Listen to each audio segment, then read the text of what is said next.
if you say that getting the money is the most important thing, you'll be doing things you don't like doing in order to go on living, that is, to go on doing things you don't like doing, which is stupid. Better to have a short life that is full of what you like doing than a long life spent in a miserable way. Why would you go Khalsa? Why would you give Fateh? Welcome to You Can, Inspiration for Life with me, Jag Singh. In 2004, the British government finally decided to allow Gurkhas who were fighting for our country the right to stay in the United Kingdom.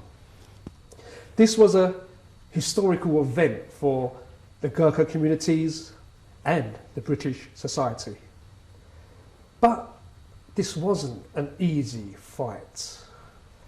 An alliance formed, the Gurkha Justice Campaign, led by Peter Carroll and also by the TV celebrity Joanna Lumley, who's done work such as Absolutely Fabulous and The Avengers, my favourite.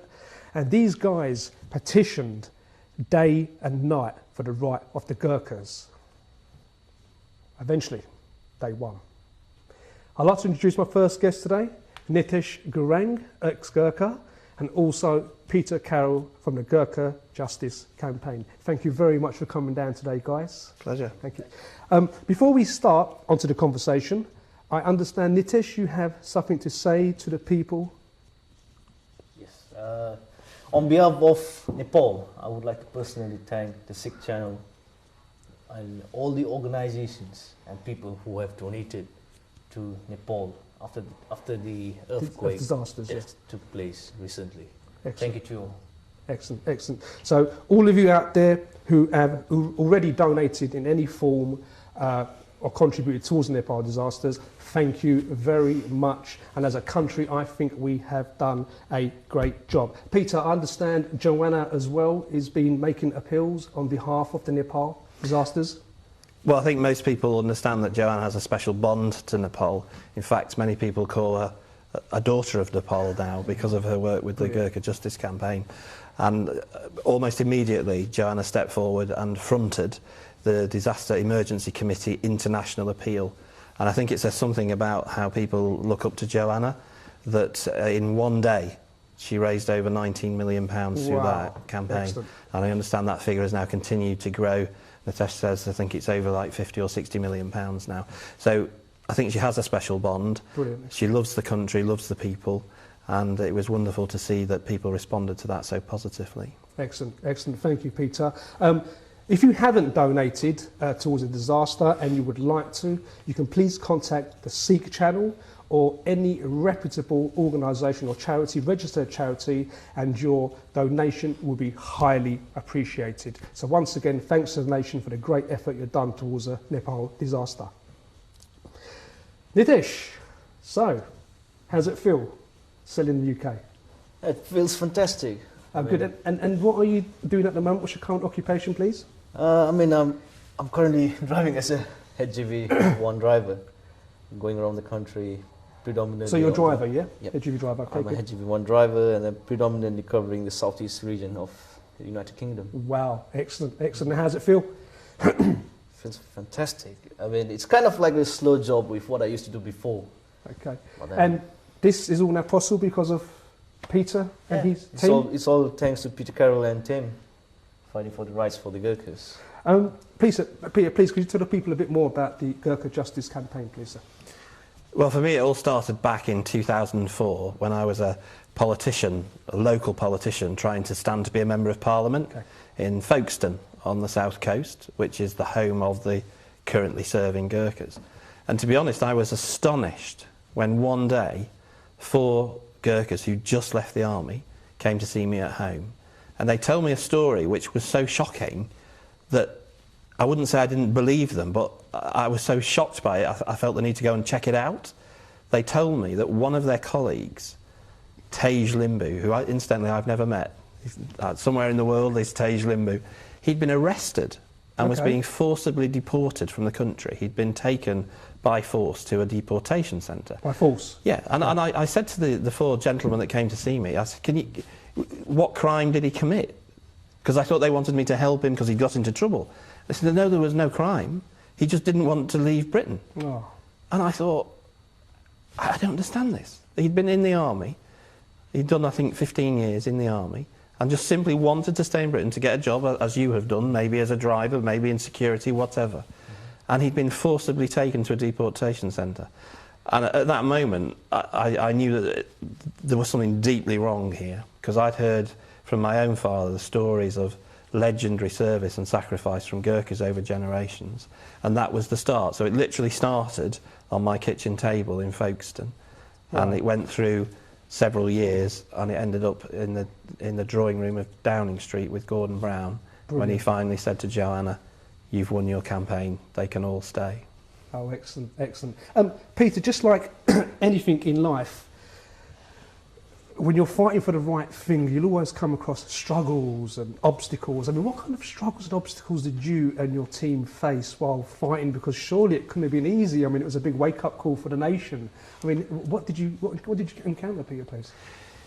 I think the first thing we encountered was an almost lack of interest from politicians, because the world at that time was going through all the normal stresses and strains of national life, you know, just problems with the economy, the NHS, general politics, whatever. And to suddenly start talking about the rights of retired Gurkha soldiers, many of whom had retired decades before, trying to engage politicians was really, really difficult. It was also really difficult to engage the media, because the media, as you will know, tends to respond to things that are happening now. That's right, rather than something that might have happened 10, 20, 30 years ago. So we found those to be problems. Then we had the problems of our own inexperience. Excellent. Since then I've done lots of campaigning, but at that time I'd never done a national campaign. So that was your first? It was my first really large-scale national campaign.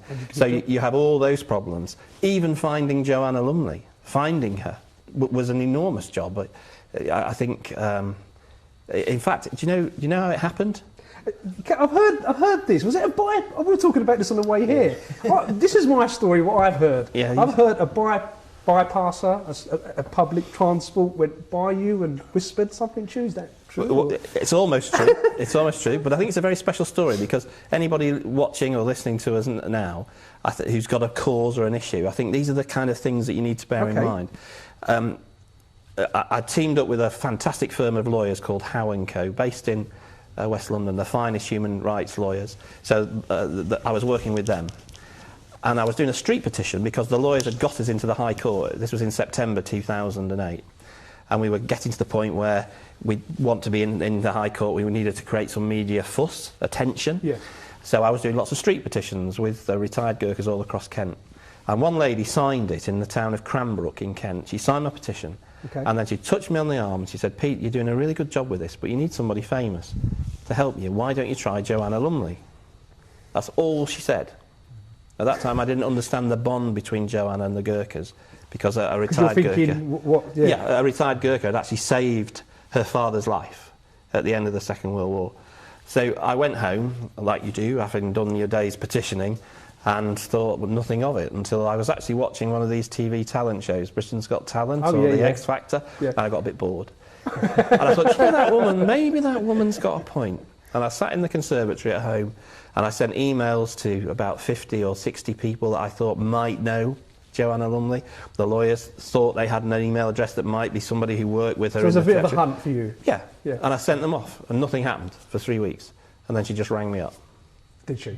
She rang me up. What was your reaction when you heard her on the other side? Well, I missed the call. I was in a car and I missed it. So I had to take, I was taking my answer phone messages, and I had a message from a lady in Folkestone, because I was a local campaigner, a local politician.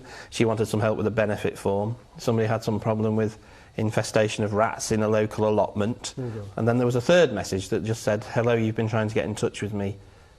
Can you give me a call?" And the number. And I thought, odd. And I actually felt a bit cross. I thought, why doesn't this lady tell me what she wants?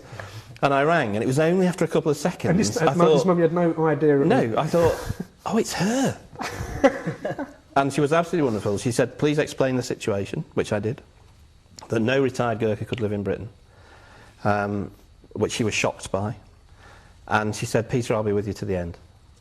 And from that day, she was with the campaign, 100% commitment, and she was later to say it's the biggest thing she's ever done Excellent. in her working life. And when you look at the pictures and the photos on the internet, you can actually see with yourself and Joanne, you can see the passion that you had for these cause. You know, we can see it clearly shows. Well, can I tell you just two short stories, two anecdotes about retired Gurkhas, which I think encapsulate why it was important that that wrong was put right. Please do.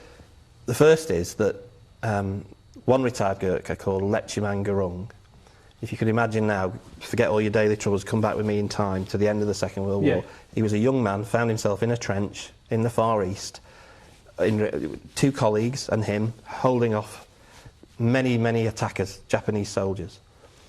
And the Japanese threw a hand grenade, and Lechiman Gurung caught the hand grenade and threw it back. An act of incredible bravery. Wow. They threw a second, and he caught it and threw it back. Wow. They threw a third, and he couldn't quite hold it, and it detonated, blew his hand off, blinded him in one eye, lacerated one side of his body, and disabled his two colleagues who couldn't fight anymore. Wow. He stood there literally single-handed for 4.5 hours. When he ran out of ammunition, he took his cookery knife and put it in the lip of the trench and shouted at the Japanese, "Come and get me, I'm a Gurkha." Wow. And I know it's not good to glorify war, but he killed 36 Japanese soldiers to hold his position. Wow. He won the Victoria Cross. And do you know what happened when he wanted to come to Britain a few years later? Go on, tell me. It was about just before the year 2000, he wanted to come to Britain for, I think, a cataract operation. Yeah, I heard about this. The Home Office wrote to him and said, "You do not have a close enough tie to the United Kingdom to qualify for a visa."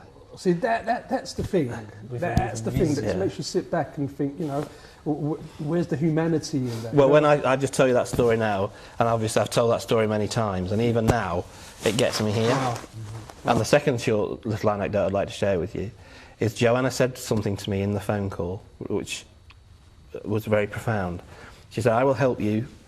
Obviously, there'll be no question of money. I do it because I care. But I'd want, if possible, to meet one particular retired Gurkha called Tul Badahur Pun.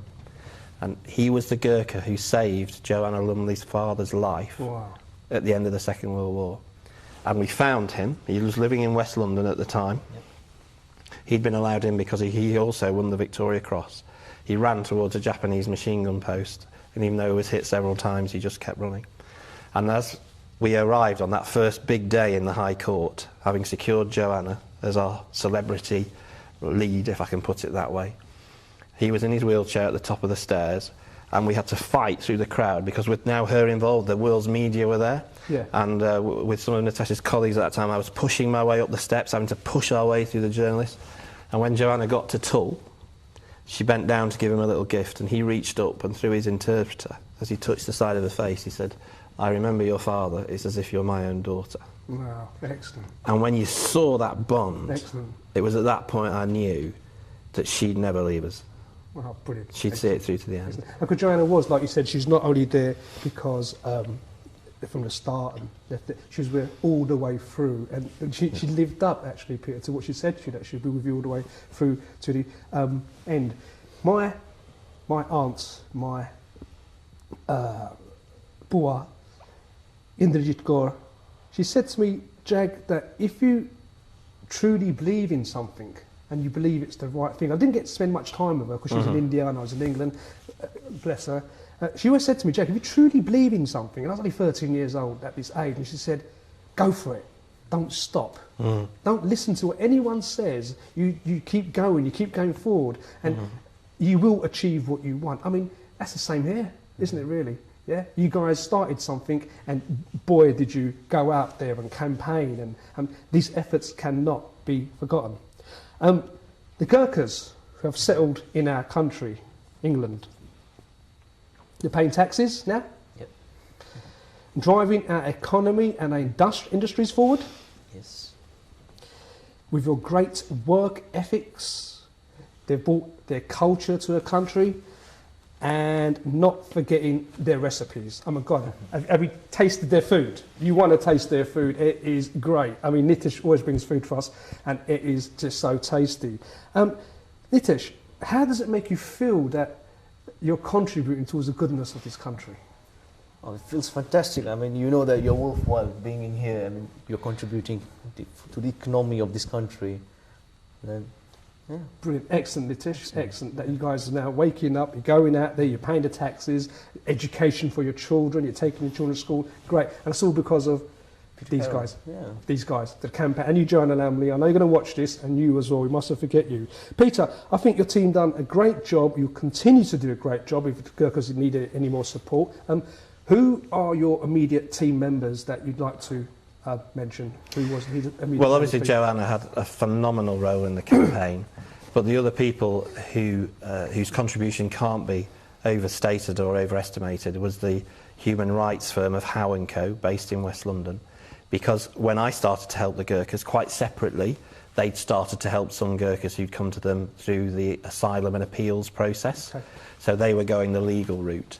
And I think what made it such a great success was myself with the campaigning and the political lobbying, combined with the legal approach of Howe & Co, combined with Joanna Lumley's immense media appeal.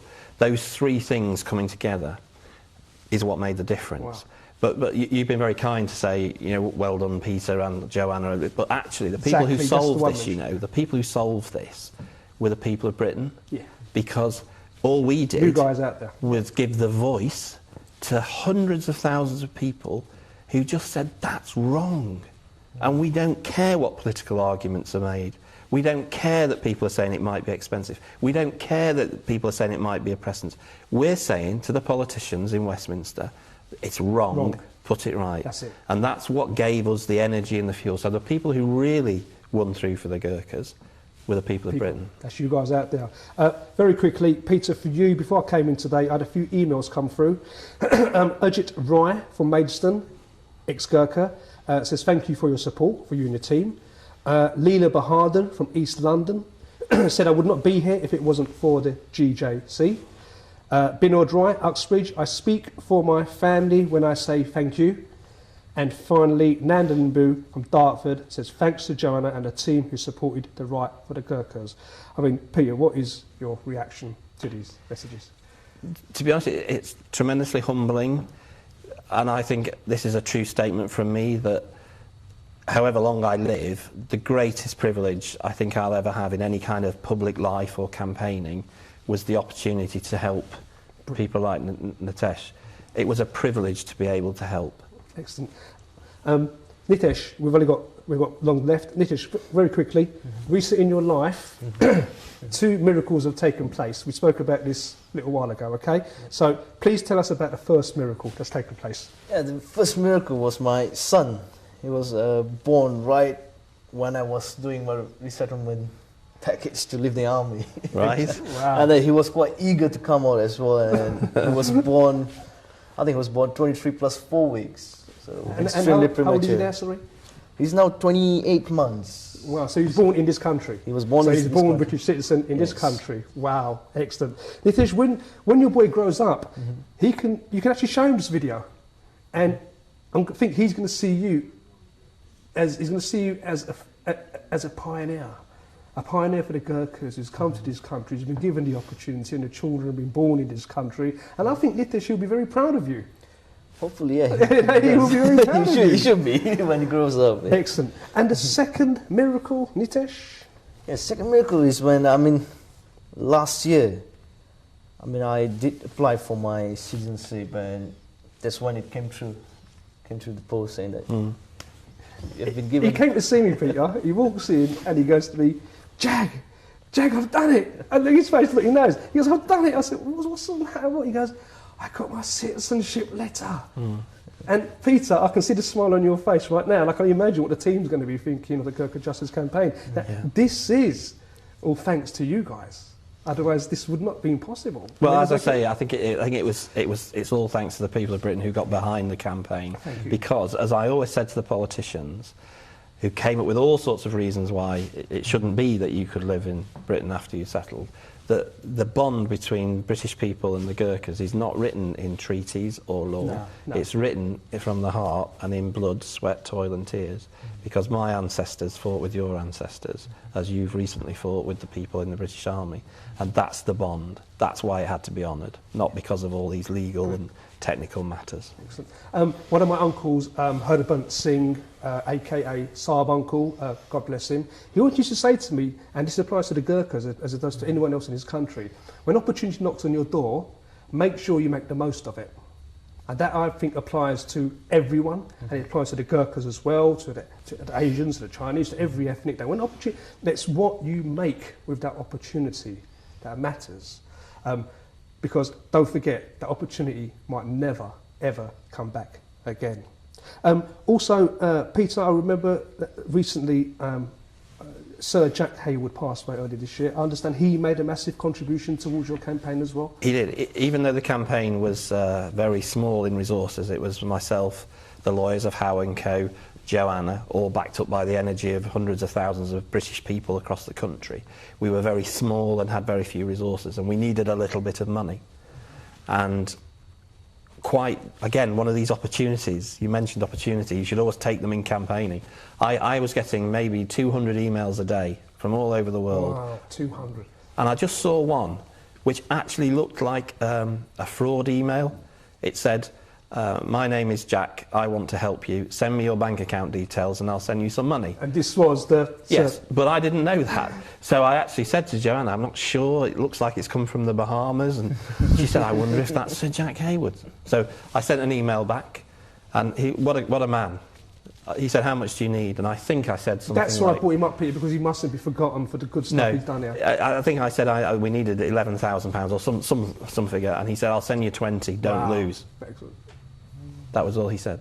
What a fantastic... Because he flew in the Second World War towing gliders with Gurkha soldiers in, and he'd never forgotten. And do you know one of the nicest things we were able to do before he died was we were able to go to Wolverhampton, which is like his spiritual home, and we gave him one of your cookery knives for him to take back to the Bahamas. Excellent. But what a man. Excellent, excellent. So, Nitesh, now, what's your plans for the future? The plans of the future will probably... House and on the way here. Yeah, I mean, buy a house, settle down with the family, see the kids grow old, probably retire then. You've got a long way to go before you have to retire. Nitesh, it has been great having you here today. Peter, it's been great having you here. So like I said before to you guys out there, if you truly believe in something and you think that you're going to go out there and make a big difference, don't hesitate. Don't stop back. These guys didn't, Nitesh didn't, and nor should you. I'm looking for people with challenging stories about obstacles and challenges that they've dealt with their life. So if you want to, please contact me, jagsing70 at btinternet.com, and I'd love to hear your stories. That's again, jagsing70 on btinternet.com. And I'd like to say thank you very much. Nitesh, thank you very much for coming. Thank you very much. And Peter, thank you very much for coming. Welcome for watching. Thank you for watching. You Can. Inspiration for Life with me, Jag Singh. Waheguru Ji Ka Khalsa, Waheguru Ji Ki Fateh. Better to have a short life that is full of what you like doing than a long life spent in a miserable way.